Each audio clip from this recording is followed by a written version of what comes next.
Bonjour les super élèves internationaux et bienvenue sur ma chaîne YouTube Français avec Professeur Javed. Tout d'abord, je tiens à vous remercier d'être si nombreux à suivre ma chaîne YouTube afin de pouvoir révolutionner votre niveau en français et de prendre confiance en parlant français, avoir l'air français en parlant français et comprendre cette magnifique langue comme des natifs 1. Comme vous le savez, qu'il ne se passe pas un jour sans que vous me demandiez de vous apprendre de nouveaux vocabulaires, de nouvelles expressions. Et voilà, du coup, j'ai donc décidé de vous apprendre comment utiliser les verbes causatifs en français en anglais. C'est-à-dire, je vais commencer à vous parler en français en anglais spontanément. Donc maintenant, c'est le temps de découvrir et de commencer à utiliser les verbes causatifs en français en anglais. So right now, definitely I will talk to you in English. So I will definitely explain you how you can use the causative verb. So causative verbs are used for two situations in English as well as in French. For example, the first situation is that, for example, whenever you are going to get something done, what is the meaning of get something done? It means that you are going to get something done. For example, I'm gonna get my car repaired. It means that I'm not going to do something, but I'm going to get my car repaired by someone, but I'm not going to mention the name of the person to whom I will ask to get my car repaired. Ok? So, en français, qu'est-ce que nous allons dire? C'est-à-dire, moi, je vais faire quelque chose. Par exemple, si vous êtes en route et votre voiture est tombée en panne, vous allez dire quoi? Par exemple, je vous appelle et je dis comme ça, où vous êtes? Vous me dites, professeur, comme vous le savez, que ma voiture est tombée en panne, alors je vais réparer ma voiture. Si vous allez dire que vous allez réparer votre voiture, dans ce cas, cette phrase sera incorrecte, à moins que vous ne soyez un mécanicien ou une mécanicien. C'est-à-dire, vous ne savez pas comment réparer la voiture. Dans ce cas, cette phrase sera incorrecte. On ne peut jamais dire comme ça que voilà, professeur, comme vous le savez, que ma voiture est tombée en panne, alors je vais réparer ma voiture. Dans ce cas, ça sera incorrect. Parce que vous n'êtes pas mécanicien.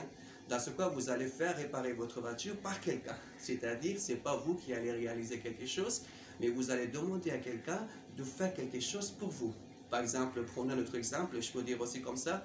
Par exemple, je me lave les vêtements. Dans ce cas, c'est moi qui réalise une action, moi-même. Mais si je dis comme ça, je vais faire laver mes vêtements, c'est-à-dire, ce n'est pas moi qui vais laver mes vêtements, mais je vais demander à quelqu'un d'autre de laver mes vêtements. C'est la même chose en anglais. En anglais, on peut dire comme ça. For example, if I say that I wash my clothes, it means that I will do that action. But if I'm not going to do that, that action, that means that we are going to ask someone to do that action. It means that I will not do this action, but I will ask someone to do that action. For example, I can say that I'm going to get my, for example, dress washed. I'm going to, for example, we can say as well, I'm going to get my car repaired. It means that I am not going to do that thing. So this is what we have to understand. Second thing is that we can also use, whenever we have to use, for example, we are going to ask someone to do something, but we are also going to mention the name of someone. For example, I can say that I'm going to, for example, I'm going to get this car repaired by mechanic. So it means that in this sentence, I'm going to mention the name of the agent who will perform the action. For example, I say, okay, you know that my house is very, for example, dirty right now. So I'm going to get my house cleaned by someone. For example, I'm going to ask my brother to clean my house. En français, c'est-à-dire, nous allons dire que je vais faire ranger ma chambre par ou à. Par ma soeur ou à ma soeur ou par une femme ménagère, c'est-à-dire c'est pas moi qui rangerai la chambre, mais je vais demander à quelqu'un de ranger la chambre. Dans ce cas, il faut bien faire attention, c'est pas compliqué, c'est très facile. Ce que vous devez faire, vous devez d'abord retenir les constructions. La première construction en anglais et en français, je vous répète, il faut bien noter. La première, c'est quoi? Vous allez faire quelque chose. Ça veut dire que c'est pas vous qui allez faire quelque chose. Par exemple, maintenant, je dois me faire vacciner. Est-ce que c'est moi qui vais me vacciner? Pas du tout. C'est-à-dire, évidemment, il y a quelqu'un, il y a quand même un médecin qui va m'injecter, qui va me pénétrer une piqûre. Dans ce cas, ce n'est pas moi qui vais me vacciner, mais je vais me faire vacciner, c'est-à-dire, je vais demander à quelqu'un de m'en piquer une injection de vaccination. Comprenez maintenant, n'est-ce pas? Donc, c'est-à-dire, vous n'allez pas faire quelque chose, mais vous allez faire quelque chose par quelqu'un. Donc, la construction, c'est quoi? Sujet, faire, plus l'infinitif, ou soit vous pouvez utiliser un objet ou un sujet. Par exemple, je vais faire lire qui? Mes enfants. So, I am going to get my child to read. This is what we have to say.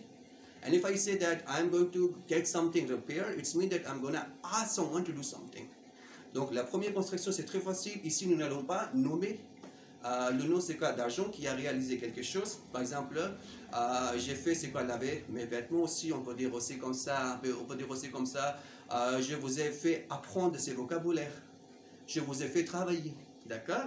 Ici, nous avons utilisé quelle construction? Sujet. On a utilisé aussi verbe, faire et après un objet.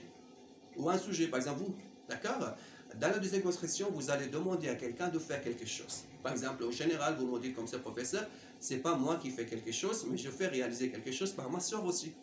Vous voyez, n'est-ce pas? Par exemple, je ne sais pas comment préparer une tasse de thé. Alors, je vais faire préparer une tasse de thé par ma soeur à ma soeur. It means that I'm not going to make a cup of tea because I don't know how to make a cup of tea. So I'm going to get my sister to make a cup of tea, or I'm going to make my sister make a cup of tea for me. So it means that I will not make a cup of tea, but I will ask someone to make a cup of tea for me. So it means this is how you have to use these two structures. It is not difficult. So what you have to do, you have to send me a message, or you have to make me some examples. For example, tell me, I ask you one question. Qui range la chambre? Est-ce que c'est vous qui rangez la chambre, ou vous faites ranger la chambre par votre sœur ou à votre sœur? In English, who cleans the house? You clean the house, or you get the house cleaned by your sister or by someone. So this is what you have to mention in the example. Okay, as I have made you speak French fluently. Je vous ai fait parler français couramment. Je vous fais vous abonner à ma chaîne de YouTube. I ask you to get yourself subscribe to my YouTube channel. So I think that you have enjoyed learning how to use causative in French and English. If you have still some confusion, you have to send me a message. I will definitely reply you. So don't forget, right now, vous avez besoin de faire venir beaucoup de personnes pour apprendre à parler français avec moi en s'amusant. You have to get other people to join me for learning French while enjoying themselves. Thanks for watching the video. Have a nice day. Bye.